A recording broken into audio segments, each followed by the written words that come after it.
Welcome to This Explainer. Today, we're taking a deeply comforting journey through some really powerful source material. It's all centered around one single, incredibly resonant theme: God has not forgotten you. So if you've been feeling, lost, unheard, or just totally overwhelmed by the storms of life lately, this analysis is meant to be a direct message of hope just for you. Okay, let's dive into this with a remarkably powerful quote from the Inspire Nation channel. It reads, "The battle you're fighting may be difficult, but it is not bigger than God." I wanted to start right here because it immediately validates those very real, very heavy struggles you might be facing right now. It's a gentle reminder not to let a really difficult season make you lose sight of the big picture. Basically, your current setback, it's not your final destination. But let's be honest, what actually happens when that battle feels entirely overwhelming?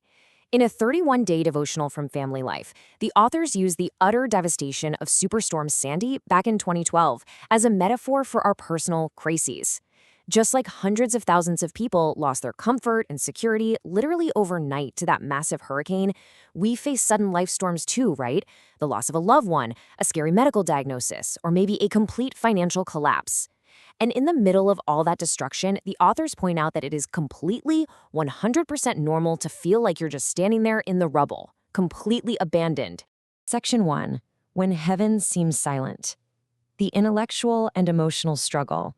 This brings us to what is arguably one of the most painful phases of any storm, the phase where heaven just seems silent. It's this really intense intellectual and emotional struggle. We cry out for help from our deepest place of pain, and we hear absolutely nothing back, which leads us to an incredibly heavy, agonizing question. Why do prayers go unanswered? Just take a moment and let that resonate. If you've ever felt like you are wandering through a spiritual wilderness, asking, seeking, knocking, and getting zero response, then you know the exact crushing weight of this question. Now, the source material from Cornerstone University introduces us to a really fascinating concept used by scholars and theologians. It's called apologia.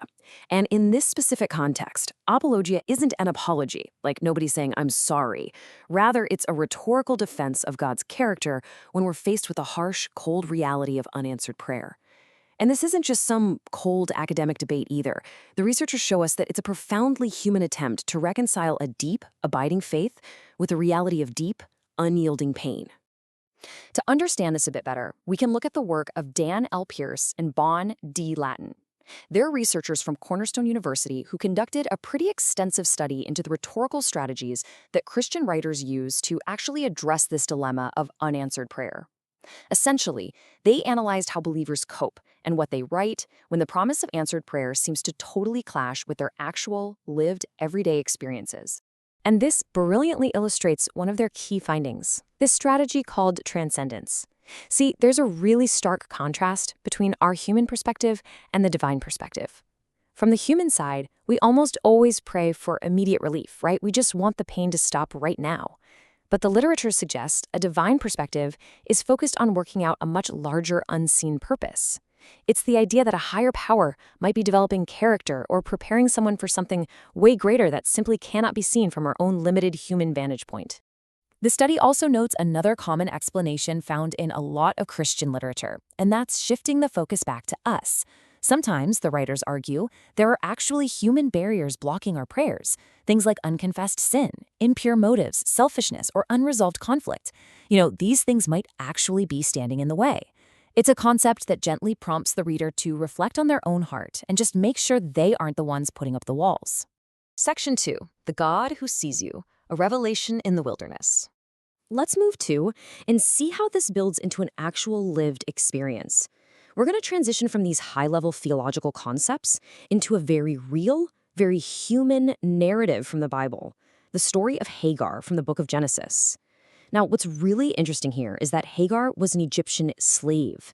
She got completely caught up in the bad decisions of her employers, Abraham and Sarah, who were desperately trying to force God's promise of a child on their own personal timeline.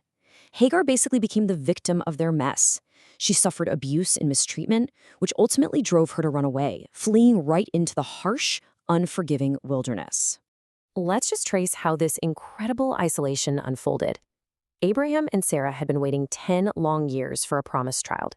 In their impatience, they forced Hagar into a pregnancy. And of course, this immediately sparked fierce conflict and intense jealousy in the home. Sarah mistreated Hagar so terribly that Hagar just fled into the barren desert. She was pregnant, poor, alone, and completely powerless. But right there at her absolute lowest point, she has this profound encounter. She is met by the angel of the Lord. The text emphasizes that God deliberately sought her out right there in her wilderness. In that utterly desolate place, the story shows us that God didn't just find her, he gave her a concrete promise for her son's future. And in response, Hagar did something absolutely incredible. She became the only person in the entire Bible to give God a name. She called him El Roi, which translates to the God who sees me. Think about that. She realized that even as a marginalized, abused, runaway slave, she was not overlooked.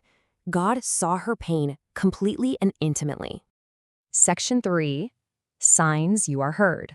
Practical reassurance. If you feel like you're in a wilderness right now, kind of like Hagar, you might be absolutely desperate for a sign that you aren't invisible. So let's look at some practical reassurance from our sources that your cries are actually reaching the ears of El Roi. Bible teacher Christina Patterson, who founded Beloved Women, details 5 really clear signs that God hears your prayers. First up is a changed heart. Second, experiencing spiritual growth and newfound strength. Third, seeing actual answered prayers, even the really small ones we tend to overlook. Fourth, experiencing the unimaginable, where God goes way beyond our expectations. And fifth, relying on the simple, steadfast fact that God promised to hear you, even when your feelings are screaming otherwise. So the crucial point is finding peace in the middle of whatever we're going through. Patterson emphasizes that the first sign God is listening isn't always some magical, sudden change in your circumstances. Honestly, often you might wake up totally anxious in the middle of the night, pray about it, and the situation itself remains exactly the same. Yet suddenly, you're filled with this inexplicable peace that actually allows you to go back to sleep. That peaceful heart, she argues, is a profound, undeniable sign that you've been heard. Patterson also shares this amazing story about the fourth sign, experiencing the unimaginable. She was facing some pretty severe health and financial challenges right before she was supposed to host a major women's conference. She and her team prayed, basically just expecting to barely scrape by. But exactly 10 days before the conference, a video she had submitted months prior suddenly went totally viral on the massive YouVersion Bible app. Millions of people saw it, and they made more ticket sales in a single day than they had all summer long.